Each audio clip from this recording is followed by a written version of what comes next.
വാസ്തു അനുസരിക്കുകയാണെന്നുണ്ടെങ്കിൽ ആ വീട്ടിൽ ഒരാൾ മാത്രമല്ല, ആ വീട്ടിൽ സഞ്ചരിക്കുന്ന എല്ലാവരും, ആ വീട്ടിൽ താമസിക്കുന്ന എല്ലാവർക്കും അവരുടെ ജീവിത നിലവാരങ്ങൾ മാറും, അവരുടെ ഓപ്പർച്യൂണിറ്റികൾ മാറും. ഹായ്, നമസ്കാരം. വാസ്തുപരമായി മറ്റൊരു വീഡിയോയിലോട്ടേക്ക് എല്ലാവർക്കും സ്വാഗതം. വാസ്തു മേഖലയിലെ ഒരുപാട് വർഷത്തെ അറിവും അതുപോലെ തന്നെ എക്സ്പീരിയൻസും കൊണ്ട് ഒരുപാട് പേർക്ക് മാർഗനിർദ്ദേശം നൽകിക്കൊണ്ടിരിക്കുന്ന ആസ്ട്രൽ തങ്കച്ചൻ സാറാണ് നമ്മോടൊപ്പം ഉള്ളത്. സാർ നമസ്കാരം. നമസ്കാരം സാർ, നമുക്ക് ഉള്ളൊരു സംശയമാണ്, ഈ വാസ്തു മേഖലയിൽ വരുന്ന എല്ലാവർക്കും വരുന്ന ഒരു സംശയമാണ്, നമ്മുടെ കമന്റ് ബോക്സിലൊക്കെ കണ്ടുവരുന്ന പ്രധാനപ്പെട്ട ഒരു കാര്യമാണ്. ഇപ്പം ഒരുപാട് പേര് ഇതിൽ വാസ്തു വിശ്വാസമില്ലാത്തവർ പോലും ഈ വാസ്തു നോക്കാതെ വീട് കെട്ടുന്നതുണ്ട്. അവര് തുടക്കത്തിൽ ഈ വാസ്തു നോക്കാതെ വീട് കെട്ടി കുറച്ച് അങ്ങോട്ട് പോയി കഴിയുന്ന സമയത്ത് അവരുടെ ജീവിതം ഭയങ്കരമായിട്ട് പ്രശ്നങ്ങളിലോട്ടേക്ക്, അതെ, അത് ഓരോ പ്രശ്നങ്ങൾ അവരുടെ മുന്നിലോട്ടേക്ക് വന്ന് പെടുമ്പോ അവർക്കത് ഓട്ടോമാറ്റിക്കലി ആയിട്ട് ഈ വാസ്തുവിലോട്ടേക്ക് അവർ ചെന്ന് പെടുന്നു. പിന്നെ അതെ, അപ്പൊ അവർക്ക് ഇതിന്ന് ഈ ഇങ്ങനെ ഒരു പ്രശ്നം നേരിട്ടുകൊണ്ടിരിക്കുന്ന സമയത്ത് അവർക്ക് അതിന്ന് റിലീഫ് ആവാൻ വേണ്ടിയിട്ട് എന്തെങ്കിലും ഒരു ടിപ്പോ എന്തെങ്കിലും ചേഞ്ചസ് ഒക്കെ കൊടുക്കാൻ പറ്റും? മനസ്സിലാവുന്നു. പക്ഷേ ഈ പരിഹാരങ്ങളിലോട്ട് എനിക്ക് താല്പര്യമില്ലെന്ന് എപ്പോഴും ഞാൻ പറയാറുണ്ട്. കാരണം പരിഹാരങ്ങളിൽ ഒരിക്കലും വാസ്തു പ്രശ്നം മാറില്ല. കാരണം അതൊരു എനർജിയാണ്. അതൊരു മനുഷ്യനാണെന്നുണ്ടെങ്കിൽ ആ മനുഷ്യനിലൂടെ നിങ്ങൾ കഷ്ടപ്പെട്ടു എന്നുള്ളത് എത്ര വലിയൊരു ദുഷ്ടനാണെങ്കിലും ഒന്നോ രണ്ടോ വട്ടം ക്ഷമിക്കാൻ ചിലപ്പം പറ്റുമായിരിക്കാം, അല്ലെങ്കിൽ നമുക്ക് റിക്വസ്റ്റ് ചെയ്യാൻ പറ്റുമായിരിക്കാം. പക്ഷെ ഇത് മനുഷ്യനുള്ള ഒരു എനർജിയാണ്. അവിടെ എന്താണോ ഭവിക്കുന്നത് ആ എനർജി അവിടെ വ്യാപൃതമാവും. മനസ്സിലെ? അപ്പൊ ഇവിടെ ഇപ്പോ ഒരുപക്ഷെ വാസ്തുവിനെ കുറിച്ച് അറിയാത്ത ആൾക്കാർക്ക് പിന്നെ ഞങ്ങൾക്ക് എന്ത് ചെയ്യാമെന്ന് ചോദിക്കുമ്പോൾ, അതിന് പെട്ടെന്ന് റിലീഫിന് എന്ത് ചെയ്യാമെന്ന് ചോദിക്കുമ്പോൾ, ഒരു ടെക്നീഷ്യൻ എന്നുള്ള നിലയ്ക്ക് ഞാൻ നിർബന്ധിതനാവുന്നു അതിനെന്തെങ്കിലും ഒരു മറുപരിഹാരം പറയാൻ. അപ്പൊ ഞാൻ ചോദിക്കുമ്പോൾ, എത്ര വലിയ വാസ്തു പ്രശ്നങ്ങളാണെങ്കിലും വടക്ക് കിഴക്കുകൾ സ്വതന്ത്രമാക്കുമ്പോൾ ആ വാസ്തു പ്രശ്നം പരിഹരിക്കാനുള്ള ബ്ലോക്ക് അവർക്ക് മാറിക്കിട്ടും. ഇപ്പോൾ പല വീടുകളിലും ഞാൻ കാണാറുണ്ട്. ഇപ്പൊ ഡിഗ്രി ബേസിൽ വെച്ച് നോക്കുമ്പോൾ, ഞാൻ ഡിഗ്രി ബേസ് ആണല്ലോ നോക്കുന്നത്, എല്ലാം കൂടുതലും ഡിഗ്രി ബേസ് ചെയ്താണ് ഇതെല്ലാം സംസാരിക്കുന്നത്. കാരണം 0 to 360, ഇപ്പൊ നോർത്ത് 0 തുടങ്ങി നോർത്തിൽ അവസാനിപ്പിക്കും 360 പോകുന്നു. അപ്പോൾ ഒരു ട്രൂ നോർത്ത് അല്ലെങ്കിൽ true east, true south, true west ആണെന്നുണ്ടെങ്കിൽ നമുക്ക് ഈസി ആയിട്ട് ഈ വ്ളോഗുകൾ കണ്ടു തന്നെ നിങ്ങൾക്ക് നിങ്ങളുടെ പ്രശ്നങ്ങൾ പരിഹരിക്കാം. പക്ഷെ പല ഭാഗങ്ങളിലും ട്രൂ ഈസ്റ്റ് അല്ല, ട്രൂ നോർത്ത് അല്ല, ട്രൂ വെസ്റ്റ് അല്ല, ട്രൂ സൗത്ത് അല്ല. ഏതെങ്കിലും ഒരു ദിക്ക് 15 or 20 മാക്സിമം 22.5 ഡിഗ്രി മാറിക്കഴിഞ്ഞാൽ നിങ്ങളൊരു ടെക്നീഷ്യന്റെ സഹായമില്ലാതെ ആ വീട് വാസ്തു പരിശോധിക്കാൻ പോകരുത്. അത് ലക്ക് ഓർ ബാഡ് ലക്ക് ആണ്. ഭാഗ്യം ഒരു നിർഭാഗ്യം, ചിലപ്പം ഒരുപക്ഷെ നിർഭാഗ്യമാണെങ്കിൽ കൂനിന്മേൽ കുരുവാകും. നമ്മൾ നോക്കുമ്പോൾ ഡിഗ്രി മാറ്റം സംഭവിച്ചൊരു ലാൻഡിന് ഒരു വാസ്തു യൂട്യൂബ് നോക്കി പരിഹരിക്കാൻ നിൽക്കരുത്, അത് നിങ്ങൾക്ക് തെറ്റും. അതാണ് പറഞ്ഞത്, 50-50 ചാൻസ് ആണത്. രക്ഷപ്പെടാനും തിരിച്ച് മേൽക്കാൾ കൂടുതൽ പ്രശ്നത്തിലോട്ട് പോകാനും ചാൻസ് ഉണ്ട്. സോ ഒരു വീട് പണിയാൻ പോകുമ്പോൾ കുറച്ച് പൈസ നിങ്ങൾക്ക് ചിലവുണ്ടല്ലോ. എന്തെങ്കിലും ഒരു വീട് നിങ്ങൾ എന്തെങ്കിലും ഒരു മാറ്റം വരുത്താൻ പോകുമ്പോൾ നിങ്ങൾക്ക് തീർച്ചയായിട്ടും കുറച്ച് പൈസ ചെലവുകളുണ്ട്. അപ്പൊ അതിനോടൊപ്പമുള്ള ചിലവായിട്ട് ഒരു ടെക്നീഷ്യനെ വിളിക്കാനോ അദ്ദേഹത്തിന് കൊടുക്കേണ്ട ഫീസോ അതൊരു മാനദണ്ഡമാണ്. അങ്ങനെ ഒരു ഉറച്ച തീരുമാനത്തിലോട്ട് വരിക. ഇപ്പോ പല ആൾക്കാരും എനിക്ക് ഒരുപാട് ചിന്തിപ്പിക്കുന്ന ഒരു കാര്യം എന്ന് വെച്ചാൽ, നമ്മുടെ ഏറ്റവും കൂടുതൽ കേരളത്തിൽ നിന്ന് കിട്ടുന്ന ഒരു ചെറിയ രീതിയിലുള്ള കുറച്ച് വിഷയങ്ങളുണ്ട്. ഒരുപാട് ആൾക്കാർ നേരിട്ട്, സാർ ഞങ്ങൾക്ക് എല്ലാം അറിയാം, സാറിന്റെ വ്ളോഗ് കാണുന്നുണ്ട്, ഞങ്ങൾക്ക് എല്ലാം അറിയാം, പക്ഷെ അതല്ല എൻ്റെ ശരി, സാർ വരിക, ഇവിടെ വന്ന് നേരിട്ട് വന്ന് കണ്ട് ബോധ്യപ്പെട്ട് ഞങ്ങൾക്ക് പറഞ്ഞു തന്നാൽ അതേപോലെ ചെയ്യാം. വളരെ സന്തോഷം. എല്ലാ ഭാഗത്തും പോയി എത്താൻ പറ്റില്ല, എങ്കിലും സമയം ഉണ്ടാഞ്ഞിട്ടല്ല ഈ പറയുന്നത്. പക്ഷെ ഇതാണ് എൻ്റെ വാസ്തവം. അനുയോജ്യമായൊരു ടെക്നീഷ്യനെ നമ്മൾ കൊണ്ടുവന്ന് അദ്ദേഹത്തിന്റെ രീതികളിൽ പണി ചെയ്യാം. ഈ തിരഞ്ഞെടുക്കുന്നതാണ് ടാസ്ക്. ഈ വാസ്തു വിദഗ്ധനെ തിരഞ്ഞെടുക്കുന്നതിൽ വലിയൊരു ടാസ്കാണ്. അത് ഞാൻ എപ്പോഴും പറയാറുണ്ട്, അതിൽ ഞാൻ പോലും മാറി നിൽക്കും. കാരണം അതൊരു വലിയൊരു വിഷയം തന്നെയാണ്. അപ്പോ ഒരു വാസ്തു വിഷയങ്ങൾ നിങ്ങൾ മാറ്റുവാൻ താല്പര്യപ്പെടുന്നു എന്നുണ്ടെങ്കിൽ അതിന് ഏർപ്പെടുന്ന ഒരു ചിലവുണ്ടല്ലോ, ആ ചിലവിനോടൊപ്പം അതിന്റെ ടെക്നീഷ്യനെ കൊണ്ടുവന്ന് അദ്ദേഹത്തിന്റെ നിർദ്ദേശം അനുസരിച്ച് ചെയ്യുവാനുള്ള മാനസിക ഉത്തരവാദിത്വം നിങ്ങൾ ചെയ്തേ പറ്റുള്ളൂ. കാരണം ഇതൊരു കർമ്മയും കൂടെയാണ്. ചില ആളുകൾ പോയി ഇപ്പൊ വാക്ബലിതം ഉണ്ടല്ലോ. ഇപ്പൊ ഡോക്ടേഴ്സിനെ നമ്മൾ നോക്കൂ, എല്ലാവരും ഒരേപോലെ പഠിക്കുന്നു, ഒരേപോലെ പ്രാക്ടീസ് ചെയ്യുന്ന ഡോക്ടേഴ്സ്. ചില ഡോക്ടേഴ്സ് വെറുതെ ഒരു മുട്ടായി മരുന്നെന്ന് പറഞ്ഞു കൊടുത്താൽ അത് ഫലിക്കും. അമ്മമാരുണ്ട്, എല്ലാ വീട്ടിലെ അമ്മമാരും ഉണ്ട്. പക്ഷെ എല്ലാവരുടെയും പാചകം ഒരുപോലെയല്ല. ചില അമ്മമാരെ ഒരു കൈപ്പുണ്യം എന്ന് പറയും, മനസ്സിലല്ലേ? ഇതേപോലെ ഈ വിഷയങ്ങൾ അഭ്യസിച്ച് വരുന്നവർക്ക് ഒരു കൈപുണ്യമുണ്ട്, ഒരു നൈപുണ്യമുണ്ട്. അപ്പോ ചില വ്യക്തികൾക്ക് ആ വാസ്തു വിഷയങ്ങൾ പറഞ്ഞ് മനസ്സിലാക്കിയ പ്രശ്നങ്ങൾ ഖണ്ഡിക്കാൻ പറ്റും. ഇതൊരു വലിയൊരു വിഷയമാണ്. ഒരു വിഷയം നമ്മുടെ കേരളത്തിൽ ഇതിന് ഓപ്പോസിറ്റ് ആയിട്ട് നടക്കുന്നു. സാർ ജസ്റ്റ് ഒന്ന് പറഞ്ഞാൽ മതി, ബാക്കി എല്ലാം ഞങ്ങൾ ചെയ്തോളാം എന്ന് പറയും. ഇപ്പൊ എന്നെ സംബന്ധിച്ച് രസകരമായ മറുപടിയാണ് ഞാനത് കൊടുക്കുന്നത്. ഞാൻ എല്ലാം അങ്ങ് പറഞ്ഞു കൊടുക്കും. ഇങ്ങനെ പറയുന്നവർക്ക് വണ്ടി എവിടെയെങ്കിലും നിർത്തി എല്ലാം അങ്ങ് പറഞ്ഞു കൊടുത്തേച്ച് ഞാനത് ക്ലിയർ ചെയ്യും. കാരണം എനിക്കറിയാം അത് നടക്കില്ല. കാരണം വാസ്തുദോഷം എന്നുള്ളത് ഒരു വ്യക്തിയായിട്ട് സങ്കല്പിക്കുക, നിങ്ങളുടെ എതിരിയായി സങ്കല്പിക്കുക വാസ്തുദോഷം. നിങ്ങളുടെ എതിരി എങ്ങനെ നിങ്ങളെ ആ ദോഷം മാറ്റാതിരിക്കാൻ മൂവ് ചെയ്യുമോ അതേപോലെ വാസ്തുദോഷം ഒരു മനുഷ്യന്റെ രൂപം അല്ലെങ്കിൽ ആ എനർജി ഒരു മനുഷ്യനെ പോലെ പ്രവർത്തിക്കും. ആ കുടുംബത്തിനകത്ത് ഒരു 3-4 പേരുണ്ടെങ്കിൽ അതിൽ ഒരാള് ഇത് ചെയ്യേണ്ടെന്ന് ശാഠ്യം പിടിക്കുന്ന ആളായിരിക്കാം. ഞാൻ പല ഭാഗങ്ങളിൽ ഞാൻ കാണുന്ന ഒരു വിഷയം, അമ്മമാർക്കും അല്ലെങ്കിൽ സ്ത്രീകൾക്ക് കൂടുതൽ ഈ പ്രശ്നങ്ങൾ മനസ്സിലാവും. കാരണം വാസ്തുദോഷം കൂടുതൽ അനുഭവിക്കുന്നത് സ്ത്രീകളാണ്. കാരണം ഭൂമി, വീട് ഇതെല്ലാം സ്ത്രീയാ. അപ്പോ ഈ വാസ്തുദോഷം കൂടുതലും അനുഭവിക്കുന്നത് സ്ത്രീകൾ തന്നെയാണ്.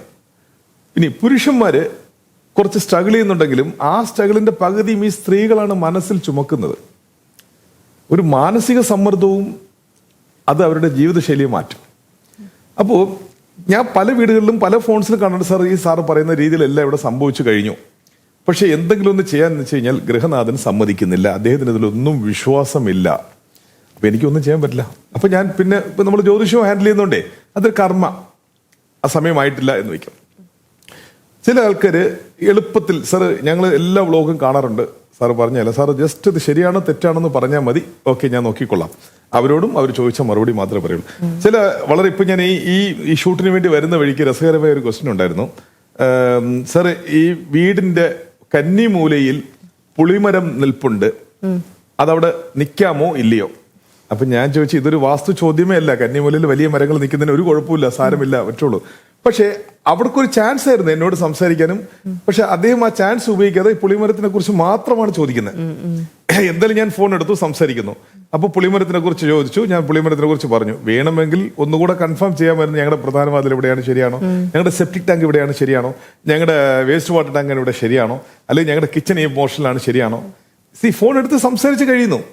അപ്പം അതിനോടൊപ്പം ഈ പുളിമരത്തിനോടൊപ്പം 2 ചോദ്യം കൂടുതൽ ചോദിക്കാം. അവിടെയാണ് ആ വീടിന്റെ വാസ്തു അദ്ദേഹത്തിനെ തടുക്കുന്നത്. ആസിൽ തങ്കച്ചൻ ഫോൺ ചെയ്തു, ഞാൻ എടുത്തു, ഫ്രണ്ട്ലിയാണ് ഞാൻ എല്ലാവരോടും സംസാരിക്കുന്നത്, ഞാൻ എല്ലാവരോടും സംസാരിക്കുന്നു. ആ പുളിമരത്തിനെ കുറിച്ച് മാത്രമാണ് ആദ്യം മുതൽ അവസാനം വരെ ചോദിക്കുന്നത്. ചില ആൾക്കാർ ചോദിക്കും സാർ ഞങ്ങൾക്ക് അലക്കുകല്ല് എവിടെ ഇടാം, ആ അലക്കുകല്ലിനെ കുറിച്ച് മാത്രമാണ് ചോദിക്കുന്നത്. അപ്പൊ ആ വീട്ടിൽ എന്തെങ്കിലും ഒരു വ്യക്തിയെ കോൺടാക്ട് ചെയ്യുന്നു, കുറച്ച് 2-3 ചോദ്യങ്ങൾ കൂടെ ചോദിക്കാം ഇല്ല. അപ്പം ആ വീടിന്റെ വാസ്തു ദോഷം ഒരു വ്യക്തിയെ പോലെ അവരുടെ നാവുകളിൽ അല്ലെങ്കിൽ അവരുടെ മാനസികമായിട്ടുള്ള ഇതിലെല്ലാം നിയന്ത്രിക്കുന്നു എന്നുള്ളതാണ്. ഇപ്പൊ ചോദിച്ച ഒരു ടിപ്സ് ഞാനിപ്പോ കൊടുക്കും. നിങ്ങൾ പറഞ്ഞില്ല, ഇപ്പൊ ഞാൻ നോക്കുന്നു വീടിന്റെ കൂടുതൽ വാസ്തുദോഷങ്ങൾ മറ്റൊരു ടെക്നീഷ്യന്റെ സഹായം ഇല്ലാതെ ഏറ്റവും ആദ്യം പ്രാഥമികമായിട്ട് നിങ്ങൾക്ക് ചെയ്യാം, നിങ്ങളുടെ വടക്ക് കിഴക്കുകൾ വൃത്തിയാക്കുക. ഒരല്പം പോലും കല്ലും മണ്ണൊന്നും ഇല്ലാത്ത രീതിയിൽ നല്ല നീറ്റായിട്ട് വൃത്തിയാക്കുക. അവിടുത്തെ മരങ്ങളും ചെടികളും ഒക്കെ എല്ലായിടത്തും മാറ്റുക. വടക്ക് കിഴക്കിലുള്ള വാതിൽ ജനലുകൾ വിശാലമായി തുറന്നിടുക. വീട്ടിനുള്ളിലും വടക്ക് കിഴക്ക് മൂലകളിലുള്ള വസ്തുവകൾ, കസേര, ചെയർ, ചെറു വെയിറ്റ് പോലും അതിന് ഇച്ചിരി ബുദ്ധിമുട്ടാണെങ്കിലും മാറ്റി മറ്റൊരു ഭാഗത്തോട്ട് മാറ്റൂ. കുറച്ച് ദിവസം, 1 രൂപയുടെ ചിലവില്ലാത്ത കാര്യമാണ്. കുറച്ച് ദിവസം നിങ്ങൾ അതിനെ ഒന്ന് ഫോളോ ചെയ്ത് പോകുമ്പോൾ കഴിഞ്ഞ ദിവസങ്ങളിൽ നിന്ന് നിങ്ങൾക്ക് ഒരു ചെറിയൊരു മാനസികമായിട്ടുള്ള ചെറിയൊരു മാറ്റം വരും. ഇതിപ്പോ ട്രൂ നോർത്തിനെ കുറിച്ച് 45 ഡിഗ്രിയിലാണ് പ്രശ്നം. ഇപ്പൊ നമ്മൾ 45 ഡിഗ്രി എന്ന് പറയുമ്പോൾ 22.5 ടു 45 നിന്ന് 67 ഡിഗ്രി വരെ, 22.5 ടു 67 ഡിഗ്രി വരെ നിങ്ങൾ ഒന്ന് വൃത്തിയാക്കി നോക്കുക. അത് ഔട്ട്സോഴ്സ് കോമ്പൗണ്ടിനായിരുന്നാലും വീടിനുള്ളിലായിരുന്നാലും. അതായത് 45 ഡിഗ്രി 0 ടു 45 ഡിഗ്രി വടക്ക്, 45 ടു 90 കിഴക്ക്. അപ്പം ഈ വടക്കിനും കിഴക്കിനും ഇടയ്ക്ക് 22.5 എന്ന് പറഞ്ഞൊരു ഡിഗ്രി ഉണ്ട്. ആ ഡിഗ്രിയിൽ നിന്ന് 45 വഴി ഇനി കറങ്ങി ഈസ്റ്റിൽ 67 ഡിഗ്രി വരെ കർശനമായി വെയിറ്റ് ലോസ് ചെയ്യുക, ക്ലീൻ ചെയ്യുക. ഇത്രയും ഭാഗങ്ങൾ വായു പ്രകാശ സഞ്ചാരങ്ങൾ ഉണ്ടാക്കുക, പറ്റുമെങ്കിൽ പോക്കുവരവ്. ഇത് വീടിന്റെ അകത്തും വീടിന്റെ പുറത്തും മതിലിലും ഇതൊരു ടിപ്പായിട്ട് വേണമെങ്കിൽ എടുക്കാം. മറ്റെല്ലാം വാസ്തു രീതിയിലേ പരിഹാരമുള്ളൂ. ഓക്കെ, അപ്പൊ ഈ ചെറിയ മാറ്റങ്ങൾ നമുക്ക് സാർ പറഞ്ഞ പോലെ മാറ്റി വെക്കാം. അപ്പൊ ഈ വലിയ മാറ്റങ്ങൾ, അതായത് അതാണ് ഞാൻ പറഞ്ഞ ഒരു വീടിന്റെ എനർജി അദ്ദേഹത്തിന്റെ മനസ്സിനെ കീഴ്പ്പെടുത്തും. അതല്ലെങ്കിൽ അവിടെയുള്ള ചില വ്യക്തികളുടെ മൈൻഡ് റിവേഴ്സ് ആയിട്ട് വർക്ക്. ഇതൊക്കെ ഇന്നത്തെ കാലത്ത് ആരും ചെയ്യരുത്, ശുദ്ധ മണ്ടത്തരമാണെന്ന് പറഞ്ഞ് വാദപ്രതിവാദങ്ങളിലൂടെ അതിനെ സ്റ്റോപ്പ് ചെയ്യിപ്പിക്കും. ശരിക്കും അവരും കൂടെയാണ് അനുഭവിക്കുന്ന ഈ വാസ്തു ഫോൾട്ട്. ഇപ്പൊ ഞാൻ എപ്പോഴും പറയാറുണ്ട്, ഒരു മോട്ടിവേഷൻ വന്ന് അദ്ദേഹം പറയുന്നത് എന്തോ ഇതൊക്കെ നിസ്സാര കാര്യം, ഇതൊന്നും വിശ്വസിക്കരുത്, നിങ്ങൾ സ്വന്തമായി കഷ്ടപ്പെടുക, നിങ്ങൾ ജയിക്കും എന്നൊക്കെ പറയും. പക്ഷെ അത് ഒരു ആശ്വാസ വാക്കാണ്. ആ പറച്ചിലിന് ഗ്യാരണ്ടി ഏറ്റെടുക്കുന്നുണ്ടോ? ഇല്ല. പക്ഷെ ഞാൻ ഈ പറയുന്നതിന് ഗ്യാരണ്ടി ഏറ്റെടുക്കുക.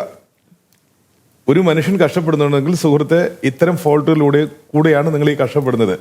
ഞാൻ പറയുന്ന അതിന്റെ ഉത്തരവാദിത്വം ഞാൻ ഏറ്റെടുക്കുന്നു. ഈ രീതിയിൽ ചെയ്തു നോക്കൂ. നിങ്ങൾക്ക് മറ്റൊരു നാളെ, നിങ്ങൾ പ്രതീക്ഷിക്കുന്ന ഒരു നാളെ, അല്ലെങ്കിൽ നിങ്ങൾക്ക് സുഗമമായുള്ള യാത്രയ്ക്കുള്ള നാളുകൾ നിങ്ങൾക്ക് മുന്നിൽ പ്രത്യക്ഷപ്പെടുമെന്ന് ഗ്യാരണ്ടിയായിട്ട് എനിക്ക് പറയാൻ പറ്റും. പക്ഷേ ഒരു നിരീശ്വരവാദിയോ അല്ലെങ്കിൽ ഇതിനെക്കുറിച്ച് അസഭ്യം പറയുന്ന ഒരാൾക്കോ ഈ ഞാൻ കൊടുക്കുന്ന ഗ്യാരണ്ടി കൊടുക്കാൻ പറ്റുമോ? ഇല്ല. ഞാൻ ഗ്യാരണ്ടി വിത്ത് പ്രൂഫ്. നിങ്ങൾക്ക് എന്നെ ക്ലെയിം ചെയ്യാം, നടന്നില്ലെങ്കിൽ നിങ്ങൾക്ക് എന്നെ ക്ലെയിം ചെയ്യാമെന്ന് പറഞ്ഞാണ് ഞാൻ ആശ്വസിപ്പിക്കുന്നത്. ഈ രണ്ട് ആശ്വാസത്തിന് വ്യത്യാസമുണ്ട്. ഇപ്പൊ ഞാൻ അദ്ദേഹത്തെ ഇത് ചെയ്തു നോക്കൂ, നിങ്ങൾക്ക് മാറ്റം വരുന്നുള്ളൊരു ആശ്വാസവാക്ക് എന്റേതും. ഇതൊക്കെ വെറും ശുദ്ധ അബദ്ധമാണ്, കള്ളമാണെന്ന് പറയുന്ന നിങ്ങളൊന്നും അനുസരിക്കേണ്ട, ഇത് വെറും ഇങ്ങനെ പറയുന്ന ഒരു ആശ്വാസം ഉണ്ടല്ലോ. ഈ രണ്ട് ആശ്വാസങ്ങളിലും എന്റെ ആശ്വാസത്തിന് ഞാൻ ഗ്യാരണ്ടിയാണ്. അത് സംഭവിച്ചില്ലെങ്കിൽ നിങ്ങൾക്ക് എന്നെ ക്ലെയിം ചെയ്യാം. മറ്റൊരു മഹാന്റെ ആശ്വാസത്തിന് എന്തെങ്കിലും ഗ്യാരണ്ടി ഉണ്ടോ? ഈ രണ്ട് വ്യത്യാസങ്ങളാണ്. പക്ഷെ ഇത് മനസ്സിലാക്കാനും ആ വീട്ടിൽ നിന്ന് ഒരു മാനസികാവസ്ഥ അനുവദിക്കേണ്ടത് ആ വീടിന്റെ വാസ്തുവാണ്. മനസ്സിലായില്ലേ? മനസ്സിലായി. അപ്പൊ ഇപ്പൊ പറഞ്ഞ പോലെ ഈ വാസ്തു ഇതുപോലെ ഇങ്ങനെ പ്രശ്നങ്ങൾ വന്നിട്ട് ചില വീടുകളിൽ കുടുംബ കലഹങ്ങൾ വരെ ഉണ്ടാവുന്ന സിറ്റുവേഷൻസ് ഉണ്ട്. അപ്പം ഈ മെയിൻ ആയിട്ട് ഈ കുടുംബ കലഹങ്ങൾ ഉണ്ടാവാൻ വേണ്ടിയിട്ട് വാസ്തുപരമായിട്ട് എന്തെങ്കിലും പ്രശ്നം ഉണ്ടായിട്ടാണോ? ചോദ്യത്തിലൊരു തിരുത്തൽ ചെയ്തു പോവാം. വാസ്തു യോഗ്യമായ വീടുകളിലും കുടുംബ കലഹങ്ങൾ ഉണ്ടാവാറുണ്ട്. മനസ്സിലായില്ലേ? പക്ഷെ കുടുംബ കലഹങ്ങൾ ഉണ്ടാക്കുവാൻ വാസ്തുവിൽ പ്രധാന കാരണങ്ങളുണ്ട്. ഞാൻ കുറച്ചു മുമ്പ് പറഞ്ഞില്ലേ, ഒരു മനുഷ്യന്റെ മാനസികാവസ്ഥയെ കൺട്രോൾ ചെയ്യുന്നത് ആ വീടിന്റെ വാസ്തുവാണ്.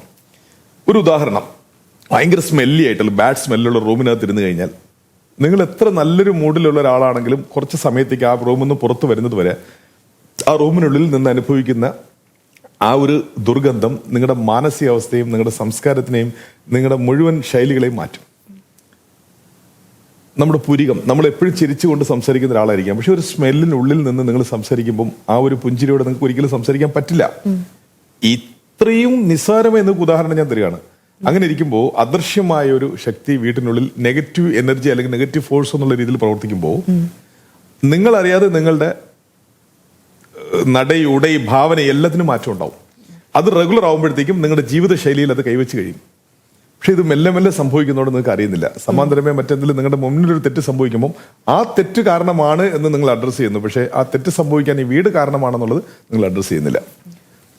ഇത് ഞാൻ എപ്പോഴും ജ്യോതിഷം കൂടെ പ്രാക്ടീസ് ചെയ്യുന്ന ഒരാളായതുകൊണ്ട് എനിക്ക് ഈസി ആയിട്ട് കൺക്ലൂഡ് ചെയ്യും ആ വ്യക്തിക്ക് സമയമായിട്ടില്ല. ദശ, ഭുക്തി, ഇതെല്ലാം ഇതിൽ നമുക്ക് എടുക്കാം. അതുകൊണ്ട് വാസ്തു ജ്യോതിഷം ഒന്നാണെന്ന് വെച്ചാൽ അല്ല. പക്ഷെ വാസ്തു വിഷയങ്ങൾ ജ്യോതിഷ വിഷയങ്ങളുമായി നമുക്ക് കണ്ടുപിടിക്കാം. കാരണം ജ്യോതിഷം നല്ലൊരു സ്കെയിലാണ്. ജ്യോതിഷം എന്ത് സംഭവിക്കും എന്നുള്ളത് വളരെ കൃത്യമായി അത് അഭ്യസിക്കുന്നവർ, അതായത് വളരെ കൃത്യതയോടെ അതിന്റെ നിലവാരത്തോടെ അത് അഭ്യസിച്ച് പറയുന്നവർക്ക് ഈസിയായിട്ട് പറയാൻ പറ്റും ഏത് കാലങ്ങൾ എന്തൊക്കെയാണെന്നുള്ളത്. പക്ഷെ ജ്യോതിഷത്തിൽ പരിഹാരമില്ല. ജ്യോതിഷം ഒരിക്കലും ഒരു പരിഹാരമല്ല. ജ്യോതിഷം അളവ് പോലാണ്. നിങ്ങൾക്ക് അറിയാൻ പറ്റും ഏത് കാലമാണ് നിങ്ങൾക്ക് ഇപ്പോൾ സംഭവിക്കുന്നത് എന്നുള്ളത്. പക്ഷെ വാസ്തു ഒരു പരിഹാരിയാണ്.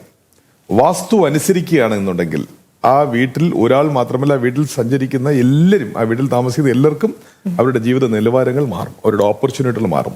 അവരുടെ കഴിഞ്ഞ കാലങ്ങളുടെ ആ ഒരു കണ്ണ് നനയിച്ചിട്ടുള്ള ജീവിതങ്ങൾക്ക് ഒരു വാസ്തു രീതിയിൽ ആ വീട് മാറുമ്പോൾ ആ ദുഃഖത്തിന് മറ്റൊരു സന്തോഷം ആ വീട് നൽകും. എത്രയോ ഭാഗങ്ങൾ, എത്രയോ നാടുകൾ, എത്രയോ ലക്ഷം കിലോമീറ്റർ സഞ്ചരിച്ച് കിട്ടുന്ന എക്സ്പീരിയൻസാണ് ഞാൻ ഈ മുന്നോട്ട് വയ്ക്കുന്നത്. ഇന്നത്തെ വീഡിയോയുടെ അവസാനിപ്പിക്കുകയാണ്. നിങ്ങൾക്ക് വാസ്തുപരമായി ഇതുപോലെ സംശയങ്ങളുണ്ടെങ്കിൽ സാറിന് ഡയറക്റ്റ് ആയിട്ട് ബന്ധപ്പെടാം. സാറിന്റെ നമ്പർ നമ്മളിവിടെ താഴെ കൊടുക്കുന്നുണ്ട്. ഇതുപോലെ ഇൻഫോർമേറ്റീവ് ആയിട്ടുള്ള കൂടുതൽ വീഡിയോസ് നിങ്ങളുടെ മുന്നിലേക്ക് എത്താനായിട്ട് ചാനൽ സബ്സ്ക്രൈബ് ചെയ്ത് കാണുക. താങ്ക്